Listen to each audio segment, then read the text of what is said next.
जय मसीह की। Amen. वचन जीवन कार्यक्रम में आप सभी को आज हम स्वागत करते हैं प्रभु यीशु मसीह के नाम के द्वारा। और हम जानते हैं कि वचन ही हमारा जीवन है, जीवन ही हमारा वचन है, क्योंकि बिना वचन के परमेश्वर को प्रसन्न करना असंभव है। मैं पास्टर फिलिक्स और मेरे साथ में भाई ब्राइन है, और आज हम आपके साथ में शामिल हो चुके हैं और कुछ विषय में हम बातें करेंगे जो आपके जीवन में बहुत आगे बढ़ाएगा। तो क्यों ना हम प्रार्थना कर ले और हम फिर आगे बढ़ेंगे। दयावान परमेश्वर, धन्यवाद देते हैं समय के लिए, धन्यवाद देते हैं पवित्र आत्मा के लिए जो हमें दिया गया है, धन्यवाद देते हैं प्रभु यीशु मसीह के लिए जो देहधारी होकर आया और हमारे साथ में रहा। और प्रभु जी वो मरा और फिर तीसरे दिन बाद वो जी उठा। उसके जो जी उठा वो सामर्थ को हमें दिया कि इसके द्वारा आज हम इस जीवन को जीते हैं। धन्यवाद है। और जैसे हम आज सीखेंगे, होने दीजिए कि सभी सुनने वाले को जो हृदय है वो खुले और जाने परमेश्वर की आप महान है और आप हमारे साथ में सर्वदा रहता है। यीशु के नाम से आमीन, आमीन। तो आज हमारे साथ जो ब्रदर ब्राइन है, हम पहला जो सवाल आज करना चाहते हैं और वो सवाल हमारा ये है कि हमारे साथ में कौन है, हम जो विश्वासी लोग हैं। क्योंकि धर्मशास्त्र कहता है कि परमेश्वर तो स्वर्ग में है और जब यीशु मसीह जी उठा वो परमेश्वर के दाहिने ओर बैठ गया है। लेकिन जाने से पहले एक बात को कहा कि मैं जितने भी विश्वासी थे उस समय कि अकेले नहीं छोड़ूंगा। तो हमारे साथ में आज कौन है? पादी साहब, हमारे साथ आज है पवित्र आत्मा, क्योंकि यीशु ने कहा कि मैं जाकर पिता से प्रार्थना करूंगा, निवेदन करूंगा कि वो तुम्हें दूसरा सहायक देखे, मतलब एक और सहायक भेजे जो तुम्हारे साथ रहेगा, तुम्हें मदद करेगा। तो हमारे साथ आज पवित्र आत्मा है। बहुत से लोग सोचते हैं यीशु यहाँ पर है, हम गाना भी गाते हैं, somebody is here and I know he is Jesus। वो एक तरह से सच है। हम कह सकते हैं कि यीशु मान लिया जाए स्वाभाविक रूप से, हम ये कह, आपका सवाल को हम ये रूप से भी कह सकें, स्वाभाविक रूप से हमारे साथ कौन है? पवित्र आत्मा। उन तीन ट्रिनिटी में से पवित्र आत्मा है। आत्मा में कौन है? पिता भी है, पुत्र भी है। तो हम आत्मिक रूप से ये कह सकते हैं यीशु मसीह यहाँ पर है, वो सच है। लेकिन हकीकत रूप में या स्वाभाविक रूप में कौन है? पवित्र आत्मा। तो आज हमारे साथ में हम ये सुन चुके हैं कि पवित्र आत्मा हमारे साथ में है। तो आज का हमारा विषय भी है पवित्र आत्मा के बारे में। तो अगर आप ये भी हम लोग को बतला सके कि पवित्र आत्मा है कौन, जैसे आपने कहा कि सहायक है, वो हमारे साथ में रहता है, तो क्या आप इसके विषय में कह सकते हो? पवित्र आत्मा वो परमेश्वर है, वो पिता के साथ एक है, पुत्र के साथ एक है, वो खुद परमेश्वर है। लेकिन वो जब संसार में आया, वो शुरुआत में था पादी साहब, वो शुरुआत में जब संसार का सृष्टि हुआ जा रहा था, तब पवित्र आत्मा वहाँ पर था और कहता है कि गहरे जल के ऊपर मंडला रहा था। और उस वक्त परमेश्वर ने कहा कि ज्योति हो, और ज्योति हो गया। से हम लोग ये जानते हैं, वचन कहा गया वो हो गया। वो होने वाला या करने वाला पवित्र आत्मा है। बोलने वाला वचन यीशु है और करने वाला पवित्र आत्मा है। जिस रीति से वो नया जन्म संसार का हुआ, उसी तरह हमारे जीवन में नया जन्म या बी बोर्न अगेन, नए रूप से जन्म लेना आत्मिक रूप में, वो पवित्र आत्मा का कार्य। तो यहाँ पर पवित्र आत्मा कौन है? वो परमेश्वर है। पवित्र आत्मा हमारे साथ रहता है, जो हमें नया जन्म देता है। पवित्र आत्मा हमें सामर्थ देता है, हमारे मसीह विश्वासी ये नया जीवन विश्वास का उसे जीने के लिए। पवित्र आत्मा हमें बाइबल सीख देता है। बिना पवित्र आत्मा का जो कोई टीचिंग करे वो सुनना नहीं चाहिए, क्योंकि वो खुद से उत्पन्न होता है। पवित्र आत्मा, यहाँ तक पादी साहब हम कह सकते हैं, वो है यीशु हमारे अंदर। वो है यीशु हमारे अंदर। यीशु हमारे अंदर। तो किस प्रकार से वो हमें सहायक हमारा है, वो कौन तरह से मदद करता है? जी हाँ, वो भी हम कह रहे थे, वो हमारा सहायक है। खासकर सहायक वो है जो हमारा मदद करता है, मददगार। लेकिन बहुत से लोग ये भूल जाते हैं, सिर्फ वो सहायक नहीं है हमें कि हम कमज़ोर हैं, वो मदद करेगा हमें बल देने के लिए, वो ठीक है। लेकिन मेरा भी विश्वास है सबसे मुख्य या चीज़ जो पवित्र आत्मा करता है, वो सहायक है हमारे प्रार्थना करने में। क्योंकि जब कभी हम पिता से बातें करते हैं और जब कभी हमें चाहिए, क्योंकि यीशु मसीह ने कहा कि कुछ तुम्हें प्रार्थना के समय चाहिए या करना है तो पिता के पास जाकर प्रार्थना करो मेरे नाम से और तुम्हें वो मिल जाएगा। तो सबसे मुख्य चीज़ है हमारा मसीह जीवन में प्रार्थना करना। तो प्रार्थना करना और पिता को प्रसन्न करना प्रार्थना में कि हम जो मांगते हैं वो मिलता है या वो अगुवाई होता है या परमेश्वर के सामर्थ्य से हम आगे चल सकें, वो सहायक प्रार्थना करने में जो परमेश्वर को प्रसन्न होता है प्रार्थना, जी। वो पवित्र आत्मा है जो हमें मदद करता है वो करने के लिए। हमारा जो इस पवित्र आत्मा को हम कैसे प्राप्त कर सकते हैं अपने जीवन में? पवित्र आत्मा को प्राप्त करने के लिए उसमें भी एक प्रोसीजर है। बहुत से लोग सोचते हैं कि तुम एक छोटा प्रार्थना करो, पवित्र आत्मा तुम्हारे अंदर भर जाएगा, और तरह तरह का लोग विषय निकालते हैं कि कैसे पवित्र आत्मा से भर सकते हो।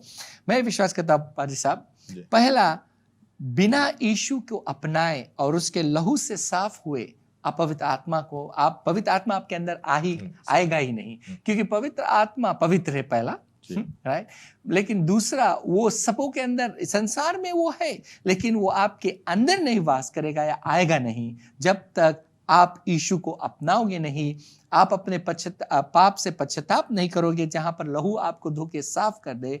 उसके बाद तो दो चीज हो सकता है, पहले या दूसरा, आत्मा आ सकता है जब आप लहू से साफ हुए और वो आपको भर देगा, और आप फिर मांग सकते हो, वो आपका अपने आत्मा से भरेगा कि आप अन्य भाषा में प्रार्थना करोगे, जिसके विषय में हम बाद में बात कर सकते हैं। लेकिन दूसरा, आप अगर यीशु मसीह को अपना लिया और लहू से साफ हुआ और आप बपतिस्मा लेंगे, और उसके बाद आप अगर ढूंढोगे तो आप पा सकते हो। लेकिन आप आत्मा को पहले भी पा सकते हो जब आप पश्चाताप कर लेते हो, तो वो दो आप दूसरे रूप से देख सकते हो।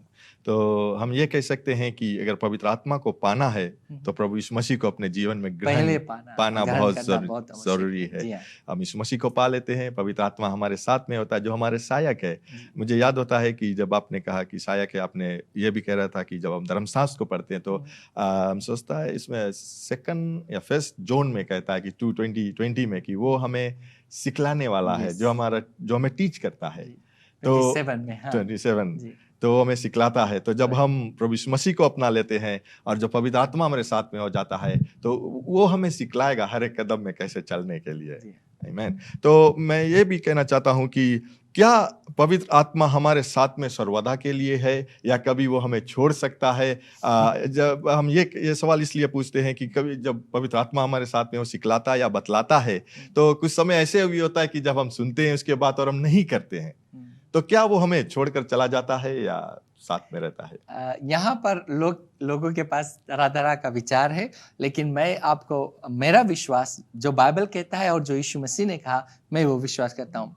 जब आप नया जन्म लेते हो, सच्चा नया जन्म लेना, क्योंकि बहुत से लोग कहते हैं कि मैं नया जन्म ले लिया हूँ, मैं यीशु को अपना लिया हूँ, लेकिन क्यों ऐसा है कि आपके जीवन से कुछ पता नहीं लगता है? क्यों ऐसा है कि आप लौट के चले गए हो यीशु मसीह से दूर? तो जन्म लेना एक बहुत मुख्य चीज है, आत्मिक रूप से वो एक प्रोसेस है, उसको समझना इंपॉर्टेंट है। लेकिन आप एक समय नया जन्म ले लिया और पवित्र आत्मा आपके अंदर आकर वास करने लगा, तो बहुत मुख्य पादी साहब कि हम जाने कि ये पवित्र आत्मा हमें अगुवाई करेगा सच्चाई की ओर, सत्य की ओर ले जाएगा। और ये पवित्र आत्मा प्रार्थना का जवाब है। किसका प्रार्थना? यीशु का प्रार्थना। यीशु ने प्रार्थना किया, उसने कहा भी, मैं पिता से प्रार्थना करूंगा कि वो तुम्हें पवित्र आत्मा भेजे और वो आत्मा तुम्हारे साथ, उसने कहा सरल रूप में, हमेशा रहेगा। एक जो व्यक्ति यीशु के लहू से धर्मी ठहरता है, उसके अंदर जब वो स्वीकार करता है उद्धार, पवित्र आत्मा उसको आ जाता है, उसके ऊपर भर देता है। तो पवित्र आत्मा आकर उनके अंदर वास करता है। तो उस पवित्र ये धार्मिकता का जीवन जब आप जी रहे हो और इसमें आप 100% कहीं ना कहीं चूक जाओगे, तो कभी कभी आत्मा हमको हमेशा बताएगा कि ये नहीं करना है या यहाँ नहीं जाना है। आपको ऐसा लगेगा कि वो अगुवाई कर रहा है, तो हम उसको शोकित कर सकते हैं, लेकिन वो आपको, ये मेरा विश्वास है, छोड़कर जाएगा नहीं। क्योंकि एक सच्चा मसीह विश्वासी, याद रखना ये वर्ड, सच्चा मसीह विश्वासी, आपके पास कमजोरी होगा वो अलग बात है, लेकिन आपका विश्वास यीशु पर और उद्धार यीशु के द्वारा अगर आपके अंदर है तो पवित्र आत्मा आपको कभी छोड़ेगा नहीं। हाँ, एक चीज हो सकता है, आप उसको शोकित कर सकते हो। जैसे अगर एक पति पत्नी का संबंध होता है तो कभी कभी वे लोग एक दूसरे को पसंद, हर एक चीज नहीं करते जो पसंद होता है, तो कभी कभी झगड़ा हो जाता है, तो आप किसी को शोकित कर देते हो, दो शब्द के देते हो या उल्टा कर देते हो, तो वो दुखी हो जाता है, लेकिन नॉर्मली छोड़ते नहीं है। शायद संसार में छोड़ देते हैं, लेकिन एक जो शादी या विवाह का जो जीवन है वो एक दूसरे को छोड़ने के लिए नहीं बनता है, जी। वो बनता है हमेशा रहने के लिए, तो वो अटूट बंधन है। तो उसी तरह पवित्र आत्मा का संबंध जो विश्वास जब हम करते हैं वो एक विवाह की तरह है, जब हम बन जाते हैं और तब तक बंधे रहते हैं जब तक दूल्हा ना आता है। आमीन। तो हम ये हमारे लिए एक खुशहाली का जो सुसमाचार आज हमें मिला है, हम ये कह सकते हैं कि जब हम यीशु मसीह को अपनाते हैं, पवित्र आत्मा हमारे अंदर आता है, वो हमें कभी छोड़ता नहीं, कभी नकारता नहीं। मैं जो इब्रानियों की किताब में भी कहता है 13 में कि जो परमेश्वर हमारे साथ में है या पवित्र आत्मा जो हमारे साथ में है, वो हमें कभी नहीं छोड़ेगा, कभी नहीं नकारेगा। तो मैं ये कह सकता हूँ कि ये जो वचन है कि वो हमें कभी नहीं छोड़ेगा, हम उसे शोकित कर सकते हैं। तो आज हम ये सीख सकते हैं कि जब भी पवित्र आत्मा हमें बतलाता है या हमें अपने वचन के द्वारा, पवित्र आत्मा हर एक समय हमें वचन के द्वारा ही सिखलाता है या पवित्र आत्मा हमें आपके जो विश्वासी लोग हैं उसके द्वारा भी सिखला सकता है। तो क्या कर सकते हैं हम कि हम उसे शोकित ना करें, लेकिन हम उसके जो हमें कहता है उस पर हम चले। एक चीज और हम यहाँ पर डाल सकते हैं पादी साहब कि अगर हमें प्यार है किसी से जी तो हम उनको दुख नहीं देंगे। जी तो अगर आपको प्यार है यीशु से, आपको प्यार है आत्मा से कि वो हमारे साथ है, वो हमें मदद करता है, वो यीशु को महिमा कराता है हमारे जीवन से, अगर आपको किसी से प्यार है आप उसको दुखी नहीं करोगे। मैं ये कह सकता हूँ कि उस तरह से हमें देखना बहुत ज़रूरी है। और ये भी देखना ज़रूरी है कि जब हम यीशु मसीह को ग्रहण करते हैं, खुद परमेश्वर जो है, जिसे हम कह सकते हैं, क्योंकि पवित्र वो हमारे अंदर आकर रहता है और वो हर एक घड़ी हमारे साथ रहता है। वो सुनता है कि क्या हम कहते हैं, वो देखता है कि क्या हम देखते हैं। तो क्योंकि जो पवित्र आत्मा हर एक समय में सिखलाता है कि सही क्या है, हमें जीवन में सही क्या करना है। हम ये जानते हैं कि हम एक रात में नहीं बदल सकते हैं, हमें समय लगता है बदलने के लिए, और वो हमें मदद करता है, सामर्थ को देता है बदली होने के लिए, और वो कभी नहीं छोड़कर जाएगा हमें।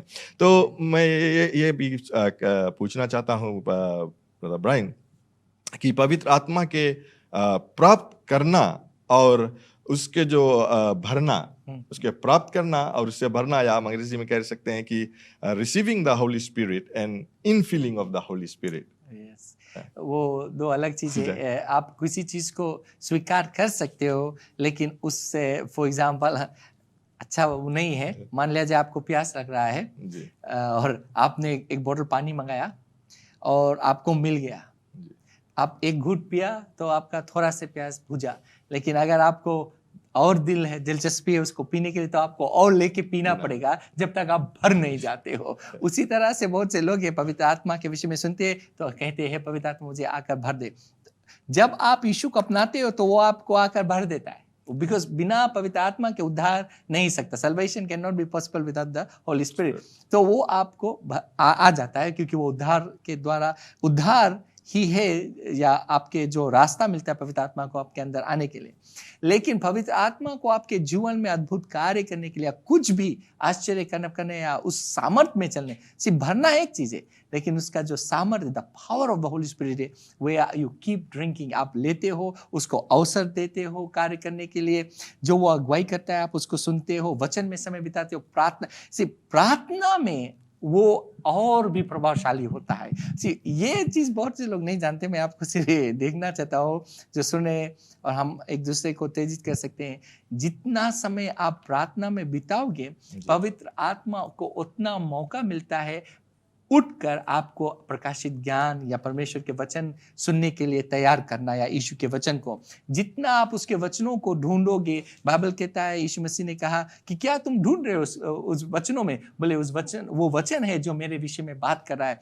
जब भी कभी यीशु मसीह को उठाया जाता है आपके जीवन में, आपके वचन पढ़ने में, तो पवित्र आत्मा खुद ब खुद सामर्थ्य से प्रकट होता है। क्योंकि बाइबल में ये भी लिखा है, मार्क की पुस्तक में 16 अध्याय में, जब वे लोग गए वचन प्रचार करने, वो वचन क्या था? यीशु मसीह के विषय में प्रचार करने गए, और आत्मा या प्रभु ने उनके साथ अद्भुत कार्य किया क्योंकि वे यीशु को उठा रहे थे। पवित्र आत्मा सामर्थ्य से कार्य कर रहा था। तो वो है, जब भी कभी हम मौका देते हैं यीशु मसीह के नाम को उठाने के लिए, सच्चाई गॉस्पेल जो प्रीच करते हैं, वो कार्य करना चाहता है उसके साथ। आमीन। जो अन्य भाषा में हम बातें करते हैं, उसके विषय में आप कुछ कहना चाहते हैं कि अन्य भाषा तरह तरह का है पादी साहब, एक लेकिन ये तब होता है जब आत्मा आपको भरता है, जब आप वो एक एक्सपीरियंस है जो पवित्र परमेश्वर देना चाहता है हर एक व्यक्ति को। अन्य भाषा जो है वो एक भाषा है जो स्वर्ग की भाषा है, जो आप नहीं समझते, मैं नहीं समझता, लेकिन आत्मा का भाषा है जो वो खुद हमारे अंदर होकर पिता से उसकी इच्छा के मुताबिक वो एक ही प्रार्थना है जो कभी खाली नहीं जाएगा, क्योंकि वो आत्मा परमेश्वर जो पिता है उस आत्मा से बातें करता है। तो वो एक है अन्य भाषा। दूसरा अन्य भाषा ये है जो एक संसारिक भाषा है, जब कोई बोलता है, चाइना हो या गुजराती हो या फिजियन हो और आप नहीं जानते हो, लेकिन अगर हम सीखने जाए तो हमें 1 महीना, 3 महीना, 6 महीना या 1 साल लग जाएगा। लेकिन अगर किसी को परमेश्वर अपना वचन देना चाहता है, वो समय वो पवित्र आत्मा का वरदान आता है, वरदान गिफ्ट आता है, और आप अन्य भाषा में बातें करते हो लेकिन आप नहीं जानते हो, लेकिन वो भाषा किसी का भाषा है। तो वो एक अन्य भाषा, वो एक तरह का है। एक अन्य भाषा जो कोई भाषा नहीं है संसार में, लेकिन आत्मा बातें करता है। दूसरा है अन्य भाषा जब द गिफ्ट ऑफ प्रोफेसी या प्रोफेसाई करते हो और उसका इंटरप्रिटेशन आता है। तो तरह तरह का अन्य भाषा है, लेकिन ये पवित्र आत्मा के मौजूदगी में ही होता है। ये हमें पवित्र आत्मा ही मदद करता है या उसके द्वारा ही हम कह सकते हैं। तो ये हम कह सकते हैं कि पवित्र आत्मा ही है जो हमारे साथ में सर्वदा रहता है, जो मदद करता है हर एक समय जो हमें चाहिए। अगर हमें किसी को समझाना है या परमेश्वर का वचन समझाना है, क्योंकि मुझे याद आता है, लेकिन मुझे ये याद नहीं किसने कहा, लेकिन एक बहुत पादरी था जो जिसने कहा कि वो एक जगह पर गया, जो लोग वहाँ थे जो उसका भाषा ये नहीं समझते थे या इसका भाषा वो लोग नहीं समझते थे, लेकिन वो उसके साथ में एक इंटरप्रेटर भी था, लेकिन वो प्रचार करते गया। लेकिन एक समय आया कि इंटरप्रेटर का जरूरत ही नहीं हुआ, वो प्रचार करने लगा। लेकिन बाद में वो कहने लगा, बाद में जब उसे पता लगा कि वो जो भाषा बोल रहे थे उन लोगों का भाषा, और ये व्यक्ति कहता है कि ये भाषा तो मैंने कभी सीखा नहीं, लेकिन मैं अब ये मैं तेजित भी कर सकता हूँ कि जब आप किसी को परमेश्वर का बयान देना चाहते हो या वचन बताना चाहते हो, आपका जो सहायक है आपके साथ में पवित्र आत्मा, वो मदद करेगा। यीशु ने कहा भी, जब तुम लोगों के सामने खड़े होंगे, जब आपको पकड़ेंगे तो ये घबराना मत कि क्या कहोगे, क्योंकि आत्मा उस समय तुम्हें मदद करेगा वो कहने के लिए। आमीन, आमीन। तो मैं एक सवाल और करना चाहता हूँ, जो रोमन्स 8:26 में कहता है, और अंग्रेजी में कुछ इस प्रकार है, likewise the spirit also helps in our weaknesses, for we do not know what we should pray for as we ought, but spirit groanings which can himself make intercession for us with groanings and which cannot be uttered. So क्या हम इसके विषय में कह सकते हैं कि वो हमें उस समय मदद करता है किस प्रकार से प्रार्थना करना है? ऐसा होता है, हम लोग जीवन में नहीं जानते, मुसीबत का बोझ जो है बहुत ज्यादा हो जाता है, किस रीति से अपने प्रियजन के लिए प्रार्थना करें। अगर उनके साथ कुछ घटना हो गया तो कैसे हम कुछ लोगों के लिए प्रार्थना करें, या जीवन में कुछ मार्ग हमें चाहिए, हम नहीं जानते हैं, तो उस समय भी पवित्र आत्मा हमें मदद करता है।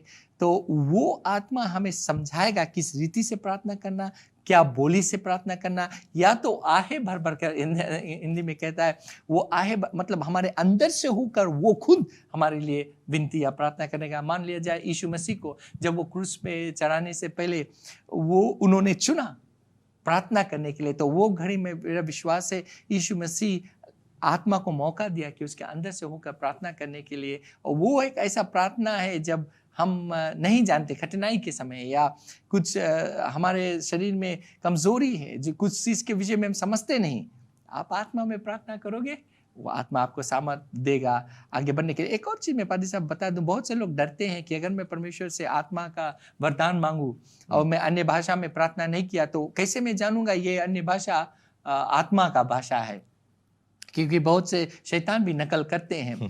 लेकिन मेरा विश्वास है, यीशु मसीह ने खुद कहा कि अगर तुम्हें पवित्र आत्मा चाहिए और तुम उससे पवित्र आत्मा मांगते हो, तो मान लिया जाए तुमसे अगर रोटी मांगे तो वो रोटी देगा। हमारा स्वर्गीय पिता अगर तुम पवित्र आत्मा मांगते हो, वो पवित्र आत्मा ही आपको देगा। तो जब आप मुंह खोलते हैं तो बहुत से लोग चुप होते हैं, अगर पवित्र आत्मा रहेगा वो खुद आएगा। नहीं, आपको आवाज देना है, वो आपको शब्द देगा। आमीन। तो मेरा जो आखिरी सवाल है, वो ये है कि पवित्र आत्मा के वरदान और पवित्र आत्मा के फल, उसमें क्या अंतर है? पवित्र आत्मा का फल जो है वो है जो हमारा कैरेक्टर आप कह सकते हो, जो हमारा चाल चलन है, जो जिस रीति से हम चीज करते हैं। पवित्र आत्मा आपके जीवन में अगर प्रभावशाली से आपके जीवन की अगुवाई कर रहा है तो आपके जीवन में आत्मा का फल रहेगा। प्रेम, धीरज, संयम, बिकॉज ये आत्मिक चीज है और खुद हम अपने आप से नहीं ला सकते हैं। वो पवित्र आत्मा के द्वारा होगा। जितना हम प्रार्थना और वचन में समय देंगे, जितना आत्मा हमारे अंदर से कार्य करेगा, तो वो फल हम लाएंगे। आत्मा का वरदान जो है वो आप एंड नहीं कर सकते हो। वो है आप तैयार हो कि पवित्र आत्मा कभी भी कोई ऐसा जगह हम रहें तो कुछ ही लोगों को छूना चाहता है, किसी को उत्तेजित करना चाहता है, किसी को चंगा करना चाहता है, तो वो समय आत्मा आपको यूज करता है क्योंकि आप तैयार हो किसी को मदद करने के। तो वो एक उपहार है, गिफ्ट है। वो आपके ऊपर नहीं निर्भर है, वो पूरे रूप से निर्भर है आत्मा क्या चाहता है। तो वो हम नहीं कह सकते ये हमारा गिफ्ट है।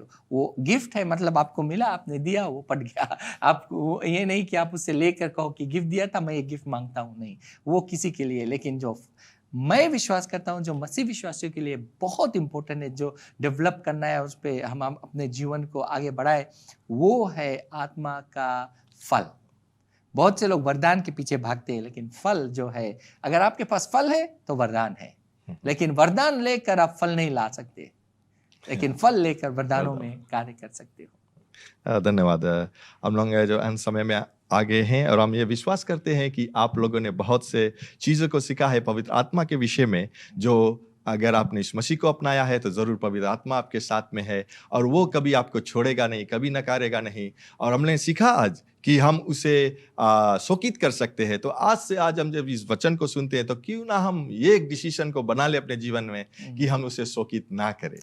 आमीन। क्योंकि पवित्र आत्मा है जो सच्चाई का आत्मा, हमें हर एक समय सच्चाई की ही तरफ लेकर जाता है और जो हमारे साथ में सर्वदा रहेगा। जैसे भाई ब्रायन ने कहा कि वो हमारे साथ में तब तक रहेगा जब यीशु मसीह लौट कर फिर ना आएंगे। तो वो हमारे साथ, ये वादा है उसका, और जो परमेश्वर का वादा जो सर्वदा सच है, क्योंकि वो कहता है कि वो विश्वास योग्य है जो इसने वादा को किया, तो वो हमारे साथ में सर्वदा रहेगा। और मैं फिर से कहूंगा कि ये जो समय आपने परमेश्वर के वचन में बिताया है या इस समय को बिताया है, जरूर आपको एक सीख मिला होगा। और हम ये सब सर्वदा ये जान ले कि जो परमेश्वर खुद पवित्र आत्मा के द्वारा जो हमारे साथ में रहता है, तो वो याद रखना, वो हमें वो देखता है कि क्या हम देखते हैं, वो सुनता है कि क्या हम बोलते हैं, और वो हमारे एक्शन को भी देखता है कि क्या हम करते हैं। तो इस समय में ब्रदर ब्रायन के आपको हम देंगे कि या क्यों ना हम जो लोग अपने जीवन को देना चाहते हैं, या पहली बार परमेश्वर का वचन सुना है और सुना भी होगा, या इस समय अपने जीवन को देना चाहते हैं, तो क्यों ना आप सबकी को प्रार्थना करें और उसके बाद में आप सभी के लिए भी प्रार्थना करेंगे। हम अगर आप यीशु मसीह पर विश्वास करना चाहते हो, अगर आप करोगे, आपको अनंत जीवन मिलेगा। ना सिर्फ अनंत जीवन मिलेगा, आप इस संसार में एक विजय का जीवन जी सकते हो। उसके बाद आप देखोगे, आप उस आश्वासन से जी सकोगे, उस आशा से कि संसार में कुछ भी हो, मैं जानता हूँ यीशु मेरा प्रभु है। अगर आप यीशु को अपनाओगे तो उसके पीछे चलने लगोगे, बपतिस्मा लेने के लिए तैयार रहोगे, कलीसिया को ज्वाइन करने के लिए तैयार रहोगे और उसके आत्मा से भरने के लिए तैयार रहोगे। अगर आप ये सब चाहते हो तो मेरे साथ प्रार्थना कर सकते हो। कहिए, दयावान पिता, मैं विश्वास करता हूँ कि यीशु आप ही प्रभु हो, आप एक लौता उद्धार करता हो, मेरे जीवन में आ। मैं पश्चाताप करता हूँ हर एक पाप से, हर एक गुनाह से। लहू से धोकर साफ कर मुझे। आज से मैं आपके पीछे चलूंगा, क्योंकि मैं विश्वास करता हूँ कि आप मारे गए, कब्र में डाले गए, लेकिन तीसरे दिन बाद जी उठे और आज जिंदा हो, स्वर्ग में हो, आने वाले हो, और मैं तैयार हूँ। धन्यवाद मुझे क्षमा करने के लिए। अपने आत्मा से मुझे कि मैं ये विजय का जीवन, विश्वास का जीवन आप में जी सकूं। आमीन।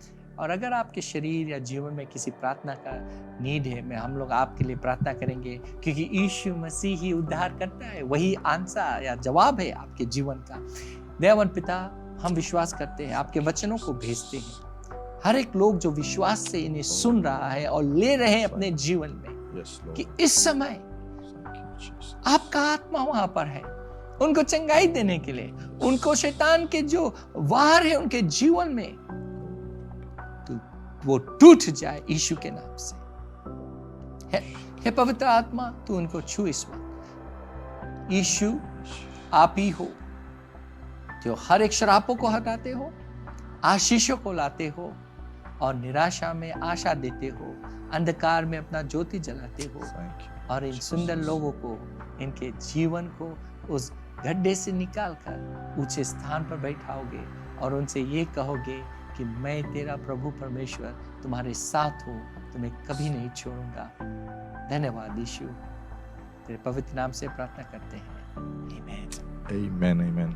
और अगर आपने पहली बार प्रार्थना को किया है तो ज़रूर हमें कांटेक्ट कीजिए ताकि आपको मदद कर सके ये जो विश्वास का जीवन है उसमें आगे बढ़ने के लिए। और अगर आपके पास कोई सवाल भी हो तो ज़रूर हमें लिखिए, तो हम आप लोगों को मदद कर सकते हैं इस जवाब देने के लिए और अपने जीवन में आगे बढ़ने के लिए। तो फिर से मिलने तक ये याद रखना कि यीशु मसीह ही प्रभु है। Bye bye. To know more about the ministry and how to get connected with us, like us on Facebook, Jesus Christ is Lord Ministries, and follow us on Instagram, JCLM Fiji. Subscribe to our YouTube channel, JCLM Fiji, and be inspired through our website, www.jclm.org.